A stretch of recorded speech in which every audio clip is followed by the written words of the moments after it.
स्वागत है आपका टीवीएस टॉक्स यूट्यूब चैनल में। हम दोबारा हाजिर हैं अनुपमा के एक नए एपिसोड के अपडेट के साथ। तो उससे पहले अगर आप हमारे इस चैनल पर नए हैं तो हमारे इस चैनल को लाइक शेयर और सब्सक्राइब करें और बेल आइकन को ज़रूर दबाएं ताकि ऐसे ही रोज़ अपडेट्स आपको सुनने को मिल सकें। तो चलिए जानते हैं क्या कुछ हुआ है आज के एपिसोड में। टीवी सीरियल अनुपमा के एपिसोड की आज की शुरुआत अनुपमा से होती है, जो अदरक वाली चाय लेकर आती है अनुज के लिए और अनुज को देती है। फिर अनुज उस चाय को पीता है और बोलता है कि चाय बहुत अच्छी बनी है।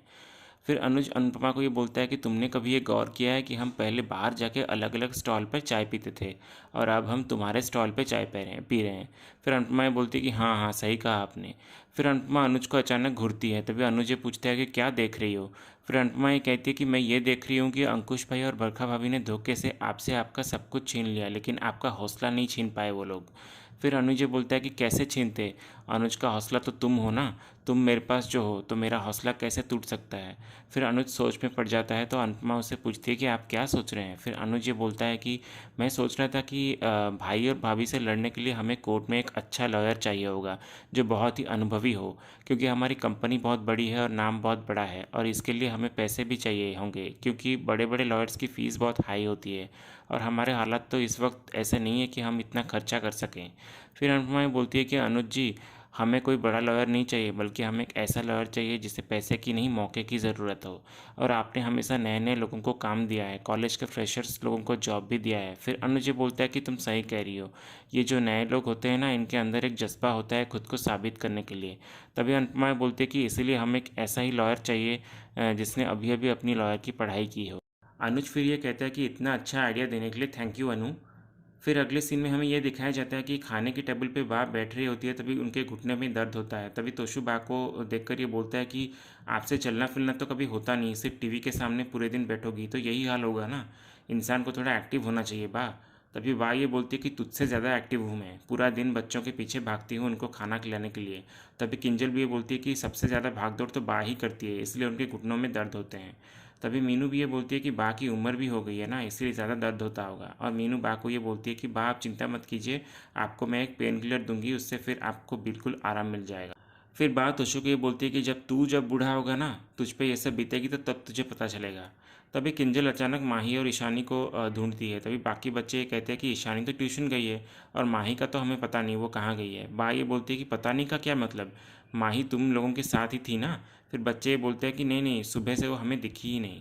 किंजल फिर परी पे गुस्सा करते हुए कहती है कि ये बात तुम अब बता रही हो कि पहले क्यों नहीं बताया। तोशु फिर किंजल को बोलता है कि तुम क्यों परी पे गुस्सा कर रही हो, बच्चों की जिम्मेदारी तुमने ली थी ना, तो तुम्हें पता होना चाहिए। फिर किंजल तोशु को ये बोलती है कि तुम तो चुप ही रहो तोशु। फिर किंजल अंश से ये पूछती है कि अंश बेटा माही कहाँ पर है। फिर अंश ये बोलता है कि मुझे पता नहीं। फिर अंश ये बोलता है कि माही कल रात को बहुत रो रही थी। फिर बा ये पूछती है कि क्यों रो रही थी माही। तभी परी ये बोलती है कि शायद वो अपनी मम्मी को याद कर रही थी इस वजह से। फिर सब लोग माही को पूरे घर में ढूंढने लगते हैं, पर माही कहीं भी नहीं दिखती घर में। तभी वहाँ दूसरी तरफ अनुज अनुपमा से ये कहता है कि मुझे तुम्हारे आइडिया से एक बात याद आया कि अपना सागर है ना, वो भी तो लॉ की पढ़ाई कर रहा है ना, लॉयर नहीं बना अब तक, लेकिन कानूनी दावपेच में वो हमारी हेल्प तो कर सकता है ना। फिर अनुपमा बोलती है कि हाँ हाँ सही कहा आपने। अनुपमा ये भी बोलती है कि बाला काका और बापू जी भी हैं, इन लोगों के पास भी अनुभव है, इन लोगों से भी हम हेल्प ले सकते हैं। तभी अनुज अनुपमा को बोलता है कि तुम्हें याद है अनु, हमारे घर के वो गार्ड्स, वो लोग आज भी मुझे बहुत मानते हैं और मेरी रेस्पेक्ट भी करते हैं। शायद मैंने ही कुछ अच्छा किया होगा, वरना कोई अपने एक्स बॉस के लिए अपने करंट जॉब को खतरे में क्यों डालेगा भला। फिर अनुपमा बोलती है कि प्यार और रिस्पेक्ट में बहुत ताकत होती है और आपने हमेशा अपने सारे एम्प्लॉयज़ को रिस्पेक्ट दिया है, तो बदले में तो वो प्यार ही मिलेगा ना। और लोग कहते हैं कि आज के दुनिया में अच्छे लोग होते ही नहीं, पर मुझे तो ये लगता है कि पूरी दुनिया अच्छे लोगों पर ही टिकी हुई है। फिर अनुज ये बोलता है कि मेहता जी, याद है तुमको, उन्होंने मुझे आज बताया कि भाई ने कैसे कंपनी को बर्बाद कर दिया है पूरा। फिर मैंने उन सब से कहा कि मुझे उन सब की हेल्प चाहिए, तो सब ने कहा कि हम आपकी हेल्प ज़रूर करेंगे, इसलिए अब देखना कि अंकुश और बरखा को उनके किए की सज़ा मैं कैसे दिलवाता हूँ।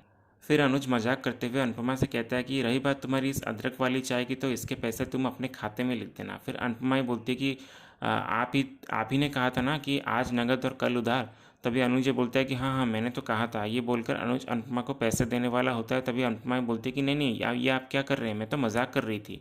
तभी अनुज ये बोलता है कि क्यों मजाक कर रही थी, ये सच बात है, सही कह रही हो तुम, ये पैसे तुम्हारे बिजनेस के पैसे है और अपनी अपनी मेहनत की कमाई ज़रूर तुम्हें लेनी चाहिए। फिर अनुपमा भी मजाक से अनुज को कहती है कि मैं पैसे तो नहीं लूँगी, उसके बदले आपको ये कप धोने पड़ेंगे। फिर अनुज और अनुपमा ज़ोर से हंसते हैं। फिर इसी बीच सीरियल में हमें ये दिखाया जाता है कि सब लोग साहा हाउस में माही को ढूंढ रहे होते हैं पर वो नहीं मिलती। तभी तोशु बाकू ये बोलता है कि इसलिए कह रहा था कि काव्या को बोलो कि वो अपनी बेटी को यहाँ से ले जाए और उसकी बेटी को हम क्यों संभाले, हम उसके नौकर हैं क्या। फिर तोशु बा से ही पूछता है कि आपने फ़ोन किया था क्या काव्या को। तब बा ये बोलती है कि हाँ मैंने किया तो था, लेकिन वो पहले से ही वनराज के लिए परेशान थी। फिर तोशु ये बोलता है कि तो इसीलिए आपने उसको माही के बारे में बोला नहीं है ना। पापा को पैसे से मतलब है, सौतेली माँ को अपने करियर से मतलब है और उसकी बेटी को संभालें हम, उसका खर्चा उठाए हम। क्यों, क्या हमने यहाँ अनाथ आश्रम खोल के रखा है क्या। फिर बाई बोलती है कि बस कर अब, माही हमारी भी बेटी है। फिर तोशी बोलती है कि नहीं, माही पापा की बेटी होती तो आप ये कहते तो चलता, लेकिन माही काव्या और अनिरुद्ध की बेटी है। फिर बात तोशु को ये बोलती है कि बस कर तू, वरना एक कान के नीचे लगाऊंगी, और बोलती है कि मुझे माही के लिए लगाव है और हमेशा रहेगा। फिर तोशु गुस्से से बोलता है कि तो क्या आपका ये लगाव उसके स्कूल की फ़ीस भरेगा क्या। आप उसकी माँ को बोलो कि अपनी बेटी को लेकर यहाँ से जाए या उसका खर्चा भरे। फिर बा ये बोलती है कि मैं ऐसा नहीं कर सकती। तभी तोशु बोलता है कि ठीक है आप मत करो, मैं करता हूँ काव्या को फ़ोन। फिर वहाँ दूसरी तरफ आशा भवन में सब लोग बप्पा की विसर्जन की तैयारी कर रहे होते हैं। तभी अनुपमा ये बोलती है कि हम लोग बप्पा का विसर्जन आशा भवन की पुरानी वाली टांकी में ही करेंगे, ताकि वो पानी हम कई दिनों तक पेड़ों और पौधों में डाल सकें।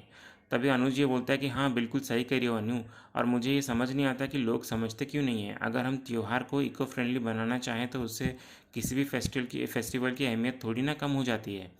फिर बापूजी बोलते हैं कि हर पूजा में फूल ज़रूर चढ़ाए जाते हैं, लेकिन भगवान प्रकृति में सबसे पहले ही होते हैं।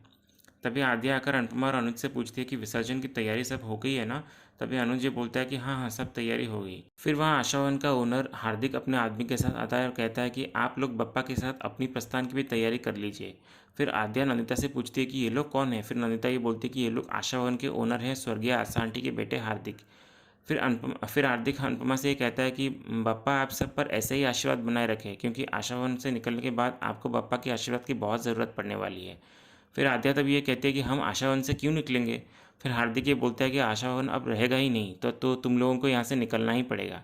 फिर सागर आकर गुस्से से उनको बोलता है कि फालतू की बात करने की कोई ज़रूरत नहीं है, समझे।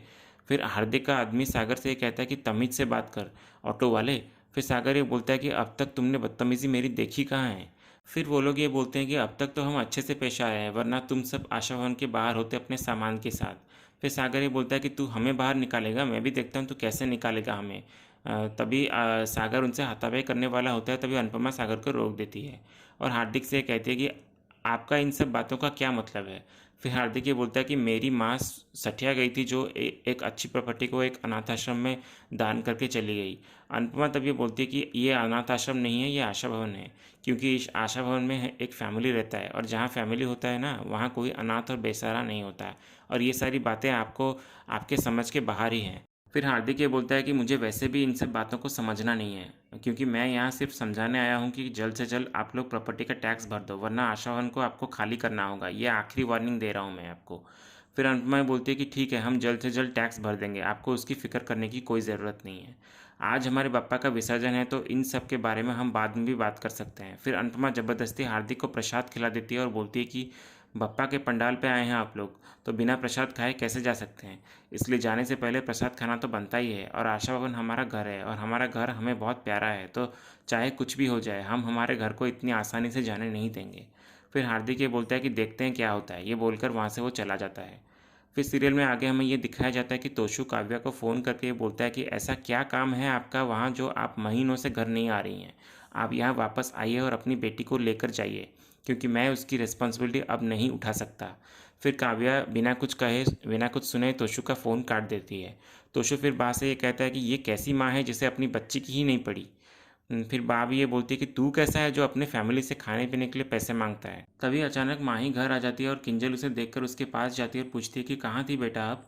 तभी माही कोई जवाब नहीं देती। फिर तोशु गुस्से से माही को पूछता है कि कहाँ थी तुम, बता के नहीं जा सकती थी क्या। तेरी माँ तो चली गई लेकिन मुसीबत हमारे गले में डाल के चली गई। किंजल फिर तोशु से ये कहती है कि तोशु प्लीज़ बच्ची से इस तरह से बात मत करो। फिर तोशु ये बोलता है कि तो इसे समझाओ कि ये कोई तरीका नहीं है। तोशु फिर दोबारा माही से पूछता है कि कहाँ गई थी तुम इतनी देर से। फिर माही ये बोलती है कि बड़ी मम्मी के पास गई थी। ये सुनकर तोशु फिर से भड़क जाता है और बोलता है कि मना किया था ना मैंने कि आशा भवन में जाना नहीं, तो क्यों गई थी तुम वहाँ? तेरे माँ बाप को तो तेरी कोई पड़ी नहीं है, इसलिए छोड़ के भाग गए तुझे। फिर माही ये बोलती है कि नहीं, मेरी मम्मी ऐसी नहीं है, बल्कि मेरी मम्मी वहाँ काम करने गई है और पापा भी। तोशु फिर बोलता है कि कोई काम नहीं करने गए हैं वो लोग, बल्कि तुझे बोझ की तरह हमारे सर पे डाल के गए हैं। फिर माही बोलती है कि मैं बोझ नहीं हूँ। फिर किंजल तोशु से ये कहती है कि बच्चों से कम ऐसी बातें मत करो तोशु। फिर तोशु किंजल को चुप रहने को कहता है और माही से दोबारा बोलता है कि अगर दोबारा तू उस आशा भवन में गई तो तुझे सीधा लेकर अनाथ आश्रम में छोड़ आऊँगा। फिर माही ये बोलती है कि ठीक है, मैं चली जाऊँगी क्योंकि आप बहुत बुरे हो। तभी सारे बच्चे भी माही का साथ देते हुए बोलते हैं कि अगर माही गई तो हम भी चले जाएंगे, आप हमेशा झगड़ा करते हो, इसलिए किसी दिन हम ये घर छोड़कर भाग जाएंगे। तोशु फिर बच्चों को ये बोलता है कि तुम लोग ठीक से चल भी नहीं सकते और भाग जाने की धमकी दे रहे हो। अगर किसी ने घर से बाहर पाँव रखा तो देख लेना तुम तीनों का क्या हाल होगा। फिर बच्चे गुस्सा होकर वहाँ से चले जाते हैं। किंजल तभी तोशु को ये बोलती है कि बस करो, बहुत हुआ, वरना तुम्हारी इन हरकतों से कहीं सच में सारे बच्चे तुम्हारे खिलाफ ना हो जाए और घर छोड़कर भाग ना जाएं। तोशु फिर ये बोलता है कि ऐसा कुछ नहीं होगा, क्योंकि पाखी भी बचपन में ऐसा ही कुछ करती थी और कितनी बार बोलती थी कि मैं घर छोड़कर चली जाऊंगी, लेकिन वो आज तक गई क्या, पड़ी है ना इसी घर में। इसलिए बच्चे कुछ ऐसा नहीं करते, सिर्फ बोलते हैं। और आप लोग भी बात बात में मुझसे झगड़ा मत किया करो, वरना सबको घर से बाहर निकाल दूंगा। ये बोलकर तोशु वहाँ से चला जाता है।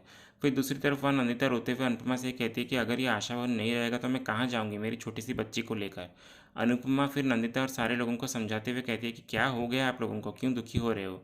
आप लोग विघ्नहर्ता को घर लेकर आए हो और आप लोग ऐसे डर रहे हो, इसका मतलब ये यही हुआ ना कि आप लोगों को पप्पा पे ज़रा भी यकीन नहीं है। मानती हूँ परेशानी है, लेकिन मुश्किल से लड़ा जाता है, ऐसा रोया नहीं जाता डरपोकों की तरह। अगर ऐसा रहा तो सच में हमारे छत पे आशावान नहीं रहेगा। भगवान जी हैं तो इसीलिए जो भगवान जी के बताए हुए रास्ते पे चलता है ना, तो उनके साथ कभी कोई गलत नहीं हो सकता, तो हम ऐसे कैसे हार मान सकते हैं। फिर सागर नंदिता ये बोलते हैं कि हम नौकरी ले लेंगे। तभी बापूजी और बाला भी बोलते हैं कि हम लोग सिक्योरिटी गार्ड की नौकरी ले लेंगे। फिर ये सुनकर अनुपमा बोलती है कि बस कीजिए आप लोग, ये क्या बोल रहे हैं। खबरदार बाला काका और बापूजी, आप दोनों ने दोबारा नौकरी करने की बात की है तो। सागर, तू अपना पढ़ाई पे ध्यान दे, ये सब करने की कोई ज़रूरत नहीं है। और नंदिता, तू चिंता मत कर, सब कुछ ठीक हो जाएगा। फिर अनुज भी तभी सबको बोलता है कि कुछ ना कुछ ज़रूर हो जाएगा, आप चिंता मत कीजिए, इसलिए अब विसर्जन की तैयारी कीजिए सब लोग। फिर सब लोग विसर्जन की तैयारी में लग जाते हैं।